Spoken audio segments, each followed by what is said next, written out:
ready? Thank you, everybody, for being here. This is first of all, let me say this. Very proud of the team that I've had with the city of Springfield. They've been tried and tested.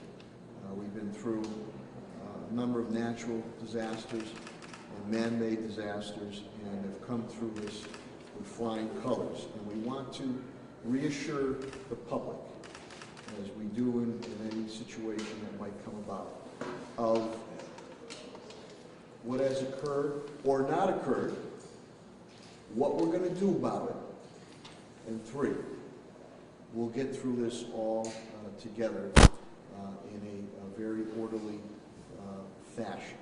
And in turn, standing with me is my point person, the city's point person, well-respected in Springfield, Western Mass, and the state and nation, Health Commissioner Helen Carlton-Harris, who will be speaking. She is the point person pertaining to this COVID-19 coronavirus situation. In turn, Superintendent Warwick is here, and he has staff members here, including Nurse Clancy, who will speak on the overall school situation. We also have, on the public safety situation, Commissioners, Fire Commissioner Bernard B.J. Calvi and Police Commissioner Cheryl Clapper will speak on the public safety aspects, and my Director of Emergency Preparedness Services, Bob Hassett, is also here too. So let me reiterate to you, I just spoke with the President and COO, CEO of Bay State Health Systems, Bay State Medical Center, Dr. Mark Kerouac, who's well noted in infectious disease. That's how he started out his career many years ago. He will be convening the health care providers, establishments in this area Monday, so that they're all on the same page. I want to give you that update. Obviously, he'll be coming out with something on that Monday. Let me just indicate to you some of the updates. Again, I said that Superintendent Warwick will speak pertaining to the schools. Helen, again, is the overall point person for the city on this situation. And then Commissioner Clapper will speak what they're doing on transport and sanitizing with vehicles. Pat Sullivan spoke to our facilities. Again, all municipal buildings, we've increased sanitation measures, including wiping doors, elevator buttons, placing sanitizers, gels for hands, posting signage to remind employees of washing their hands.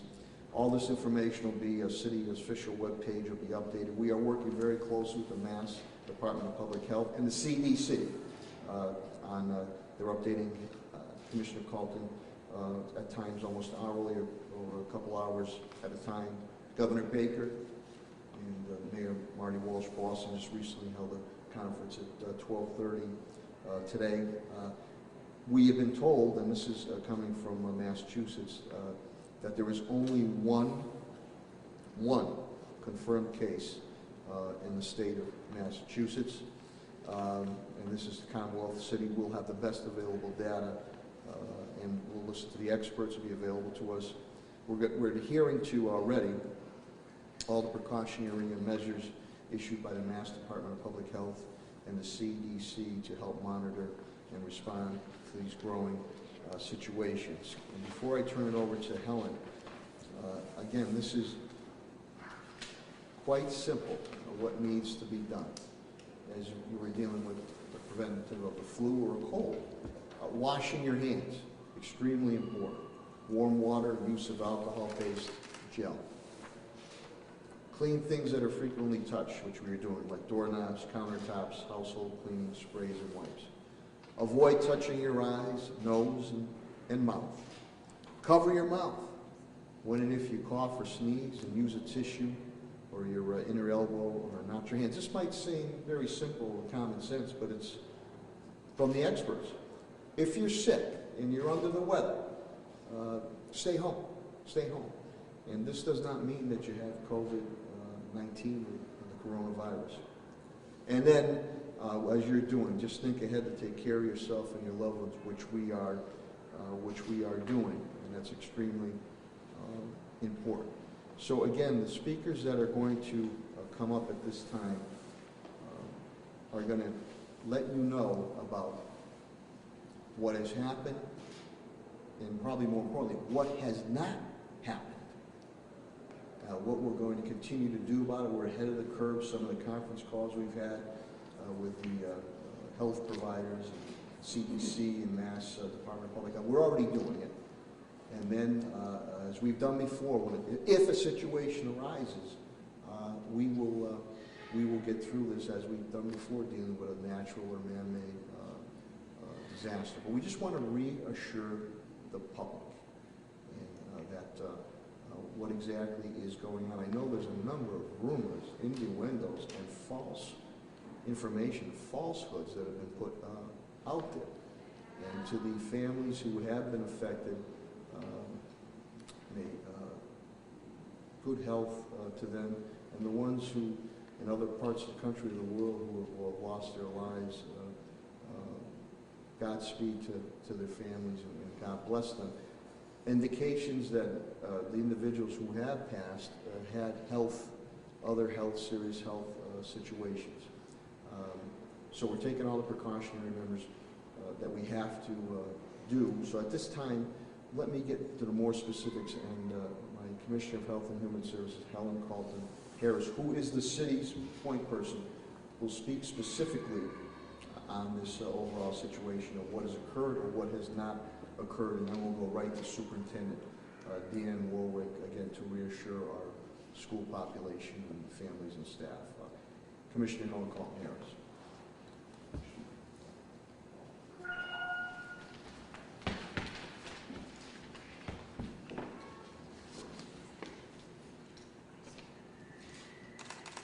Thank you, Mayor. We certainly want to acknowledge that we understand the public sphere and concern. This is an unknown virus to the nation and to the world, and we do not have a vaccine to combat this virus right now.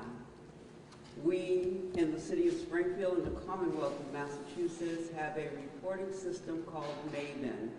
MAVEN is a reporting system when all infectious diseases are reported to. Currently, we are in touch with the State Department of Public Health on a daily basis, and we just found out hours ago that there is a second confirmed case in the Commonwealth of Massachusetts. I tell you that to let you know that we certainly are in touch with the State Department of Public Health, and we have electronic systems in place to monitor.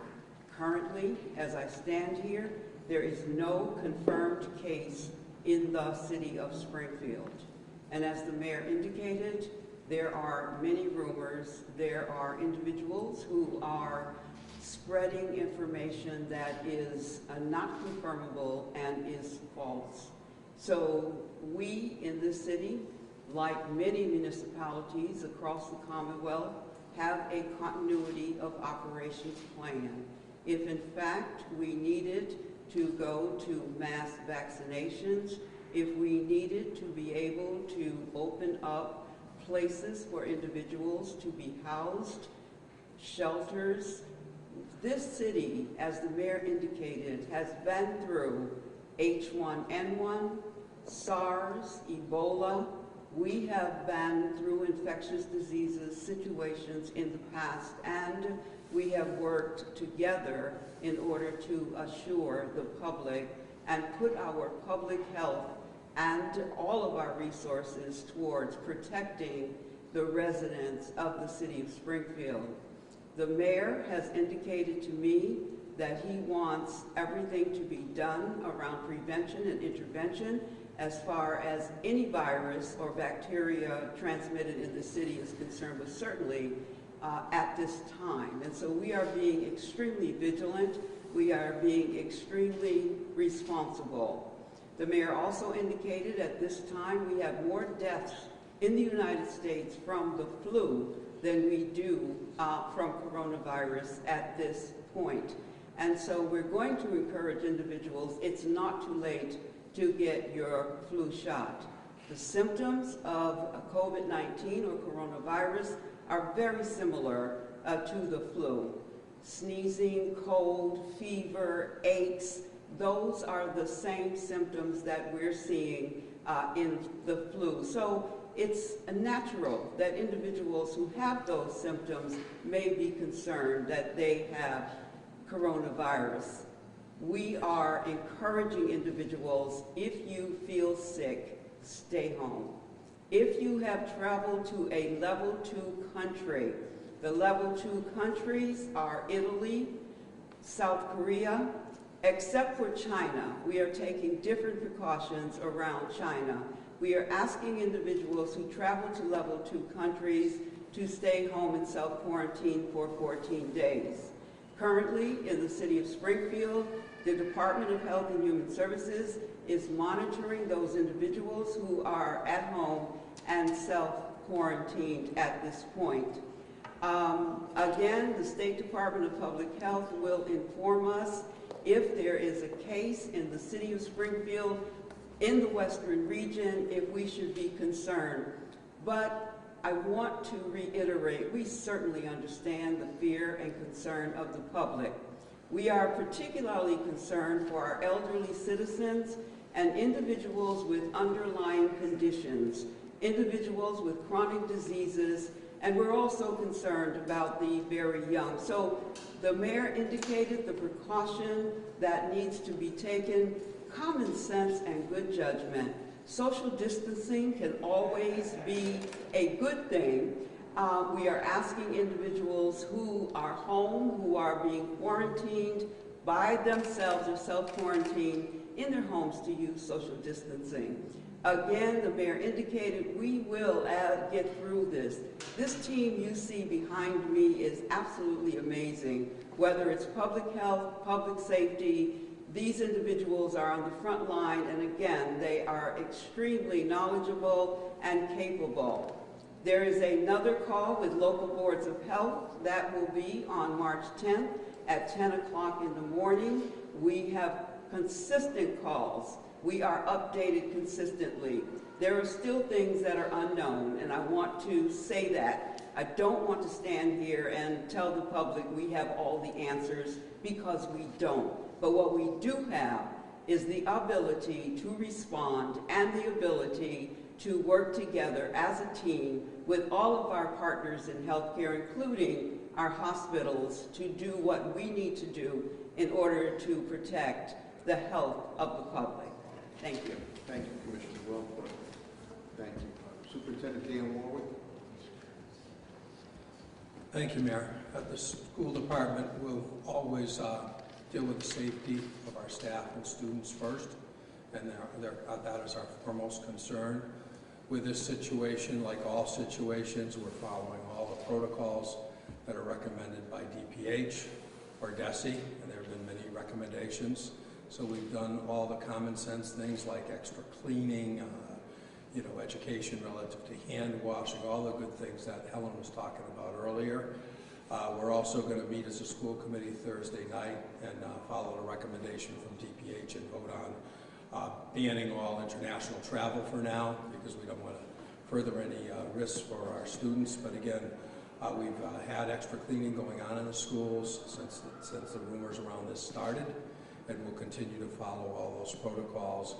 Helen's the lead, as the mayor said, and so we're getting a lot of good information from the Department of Public Health. We're also getting it from Mass DPH and DESE, and again, we're following all those recommendations for our students. We had a few staff members who had traveled to Italy, so we followed the DPH recommendation. Again, they had to self-quarantine, and we sent them home from work. So at 4 of our schools, we did have staff members go home. They weren't showing any symptoms of COVID-19, so there was nothing to be overly concerned about. But we're just following all the precautions. So again, we're going to continue to follow all the guidelines and make sure we ensure the safety of our students and staff. Thank you. Thank you, Superintendent Warwick. We'll now have Commissioner Galvin and Commissioner Clapper speak pertaining to the public safety aspect. Good afternoon. At the fire department, we've implemented recommendations from the CDC on emergency response and emergency patient care. We've implemented this policy that emphasizes increased hand washing, use of N95 mask respirators when dealing with patients who would be experiencing COVID-19 symptoms, which would include high fever, running nose, and cough. And we'll also be using N95 masks on patients who are experiencing those symptoms as kind of a reverse isolation to isolate them from us as we're taking care of them. Other than that, it's going to be business as usual. This process will start right when the 911 call is placed to the CAD. At that point, they will start screening people who have these type symptoms. It will be passed to us when we're dispatched these calls so we can take precautions before we get there, and then take precautions when we're dealing with these patients, and then afterwards for decontaminating equipment. Other than that, I would say that there's no need for people to wear regular surgical masks. Those don't do any good when they're out in public because the sides of those masks are open and the germs will just exit out the sides. The only tried and true method is wearing an N95 respirator, and those should be reserved for the professional rescuers and medical staff because it's creating a shortage of those with everybody trying to panic buy. So leave the N95 masks and N100 masks and respirators for the professionals, and it's just going to be business as usual other than that. Thank you very much. Thank you, Commissioner Calvin. Police Commissioner Cheryl Clapper. Good afternoon. At the police department, we were already taking several precautions. We transport a variety of people for a variety of reasons. So for the health and safety of the officers, we have a lot of precautions available to us. I have just re-emphasized it with this. We are doing nothing different. We come across people sometimes with the flu, hepatitis. We had a little bout a couple of years ago with the tuberculosis scare. So we are aware of some of the diseases that we can come in contact with. It is, as Commissioner Calvi said, pretty much business as usual. We have just re-emphasized the need to wash hands and the need to disinfect the cruiser after a transport takes place. So we put some more supplies downstairs in the garage area, and we put out a reminder after they transport to please disinfect the back of the cruiser, and we have bleach and Clorox wipes available at the booking dock. We are being as cautious as we can. I was afraid in January of an outbreak amongst the troops of the flu, so we came out strong with safety precautions and just common sense precautions to stop the spread of the flu. So it's pretty much the same standards right here and now. We do have a great working relationship with both hospitals. If we bring in somebody and transport somebody in who is sick or ill, they are getting back to us right away. So far, so good. We have not transported anybody with other than an asthma attack last week. So I'll keep in contact with both hospitals. I emphasized to all the officers to use their precautions, and I defer always to Commissioner Helen Carlton should we be concerned with something else. But so far, it's just for the safety and the wellness of the officers, and everything is fine. Thank you. Commissioner Clapper.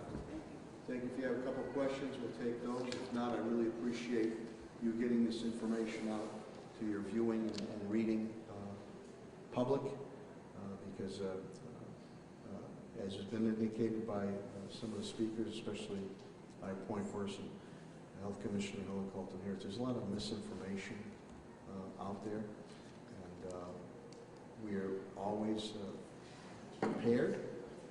And you just have to hearken back to the way we dealt with other natural and man-made disasters. So we let you know what has occurred or not occurred, how we're dealing with it, and as always, as a team, we will get through this together. So if there's any other questions, that's fine.